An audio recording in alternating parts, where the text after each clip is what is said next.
कि नारी ही जगत जननी है, नारी ही जीवन दायिनी है, नारी ही दुर्गा है, लक्ष्मी है, सरस्वती है। नारी ही, जब अंग्रेज आए थे तब भी नारी ही आई थी, लक्ष्मीबाई और अहिल्याबाई भी नारी ही थी। तो ऐसे लोगों के लिए मेरी ये कविता, ये प्रमाणों की सच्चाई मेरी सेखी नहीं है और हिंद की नारी अभी तुमने देखी नहीं है। चलो माना कि नारी फूल से सुकुमार होती है, पयोधर है, सलिल है, अश्रु है, रसधार होती है, सुकोमल भावनाओं का सफल व्यापार होती है, सभी सुंदर गुणों का अतुल भंडार होती है, गले में मुंड उसके हाथ में तलवार होती है, भवानी है, चतुर्भुज सिंह पर सवार होती है।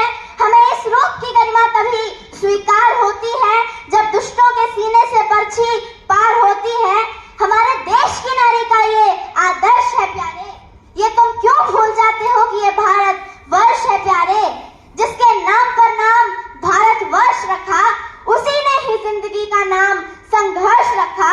भारत जब वन से गुजरता था न उसके सामने आके यमराज ठहरता था, जबड़े खोल के शेर के संग खिलवाड़ करता था, तुम्हारे जैसे पशु को ढूंढकर आंखें लड़ता था।